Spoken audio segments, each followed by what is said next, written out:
മർക്കോസ് തൻ്റെ അകത്ത് ലഭ്യമായ അറിവിൽ നിന്നുകൊണ്ട് അവൻ ഈ സുവിശേഷം എഴുതുന്ന സമയത്ത് 8-ാം അധ്യായത്തിന്റെ 22 മുതൽ 26 വരെയുള്ള വാക്യങ്ങൾ വളരെ പ്രത്യേകതകൾ നിറഞ്ഞ ഒരു അത്ഭുതത്തെ പ്രതി സംസാരിക്കുകയാണ്.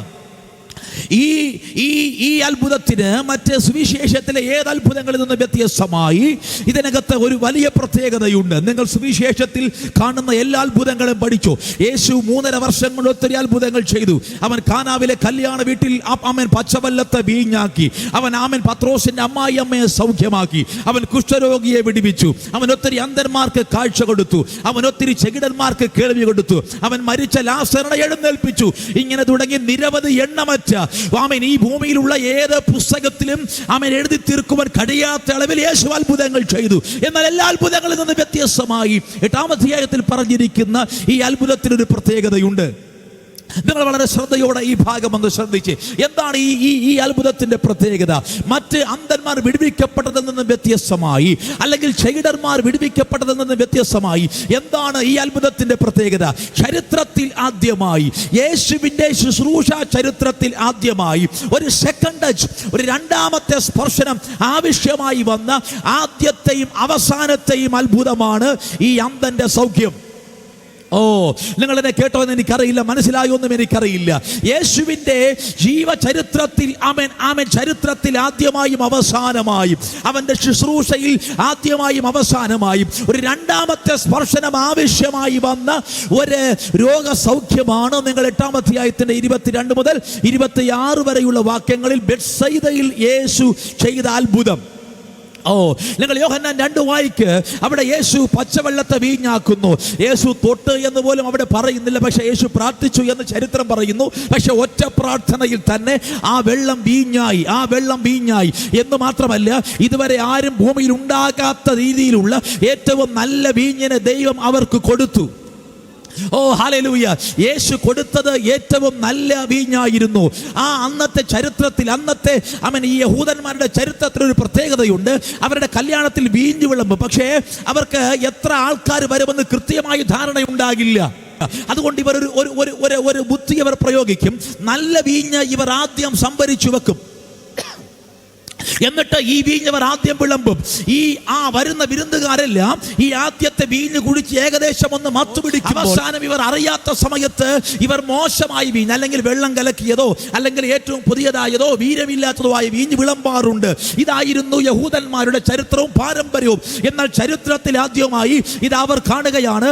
മോശം വീഞ്ഞിനേക്കാൾ, അല്ലെങ്കിൽ അത് നല്ല വീഞ്ഞായിരുന്നു അവർ കൊടുത്തത്, ആ നല്ല വീഞ്ഞിനേക്കാൾ ഏറ്റവും നല്ല വീഞ്ഞ് രണ്ടാമത് വിളമ്പുന്നത് യഹൂദന്മാരുടെ ചരിത്രത്തിൽ ആദ്യമായിട്ടായിരുന്നു. അത് നൽകിയത് യേശുവായിരുന്നു. ഹല്ലേലൂയ. നിങ്ങൾ എന്നെ കേട്ടോന്ന് എനിക്കറിയില്ല. യേശു ഒരു അത്ഭുതം ചെയ്താൽ അത് ഏറെ പ്രത്യേകതയുള്ളത് മാത്രമല്ല, അത് യുണീക്കായിരിക്കും. അവൻ മോശമായ ഒരു കാര്യങ്ങളും ഈ ഭൂമിയിൽ ചെയ്തിട്ടില്ല. അവൻ ചെയ്ത അത്ഭുതങ്ങൾ യുണീക്കായിരുന്നു, പെർഫെക്റ്റ് ആയിരുന്നു. അവൻ പറഞ്ഞ എല്ലാ വാക്യങ്ങളും യുണീക്കായിരുന്നു, പെർഫെക്റ്റ് ആയിരുന്നു.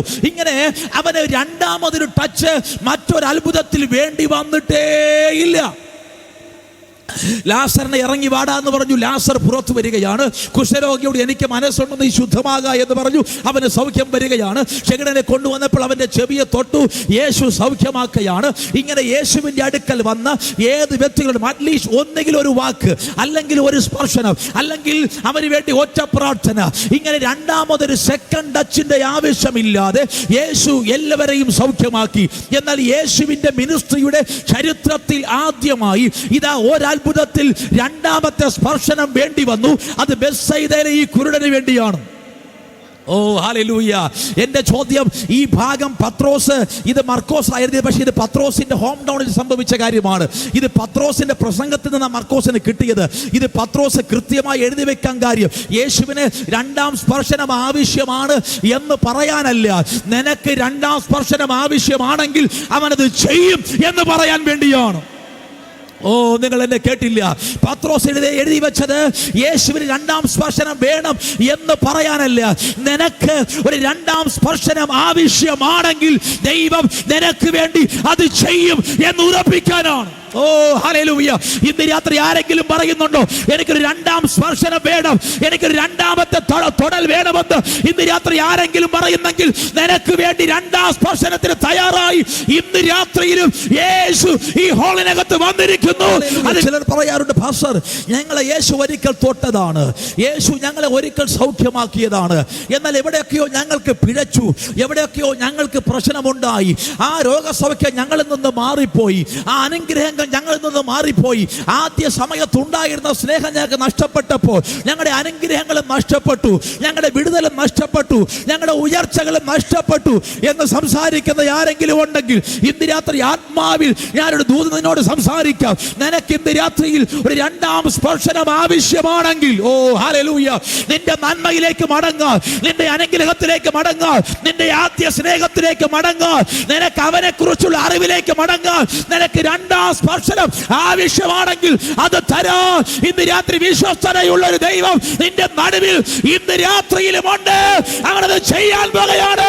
അവൻ പിന്നെയും ഒരിക്കൽ കൂടെ നിന്നെ തൊടാൻ പോകുകയാണ്. ഒരിക്കൽ കൂടെ, ഒരിക്കൽ കൂടെ, ഒരിക്കൽ കൂടെ. ഹല്ലേലൂയ. നിന്നെ ഒരിക്കൽ തൊട്ടിട്ട് നിന്റെ പരാജയം കണ്ട് ചിരിക്കുന്ന യേശുവിനെ അല്ല നീ ആരാധിക്കുന്നത്. നിന്നെ ഒരിക്കൽ വിടുവിച്ചിട്ട് നീ എവിടെയോ പരാജയപ്പെട്ടപ്പോൾ അത് കണ്ട് അവൻ സമാധാനത്തോടെ നിൽക്കുന്ന യേശുവിനെ അല്ല നീ ആരാധിക്കുന്നത്. നിന്റെ മനസ്സിനകത്ത് ഒരു രണ്ടാം സ്പർശനത്തിന്റെ ആഗ്രഹമുണ്ടെങ്കിൽ, ഓ ഹല്ലേലൂയ, യേശു എന്നെ ഒന്നും കൂടെ തൊട്ടെങ്കിൽ എന്ന് ചിന്തിക്കുന്ന ആരെങ്കിലും ഉണ്ടെങ്കിൽ, യേശു എന്നെ ഒരിക്കൽ കൂടെ ഒന്ന് സ്പർശിച്ചെങ്കിൽ, എന്റെ ഭവനത്തിനകത്ത് ഒരിക്കൽ കൂടെ അവൻ ഇറങ്ങി വന്നെങ്കിൽ, എന്റെ തലമുറയ്ക്ക് വേണ്ടി ഒരിക്കൽ കൂടെ അവൻ പ്രവർത്തിച്ചെങ്കിൽ, എന്റെ ഉയർച്ചയ്ക്ക് വേണ്ടി ഒരിക്കൽ കൂടെ അവൻ ഇറങ്ങി വന്നെങ്കിൽ ഒന്ന് ആഗ്രഹിക്കുന്ന ആരെങ്കിലും ഇന്ന് രാത്രി ഇവിടെ ഉണ്ട്. അവൻ പറയുന്നു, I am here for you. ഇന്ന് രാത്രി ഞാൻ നിനക്ക് വേണ്ടി ഇവിടെ ഉണ്ട്.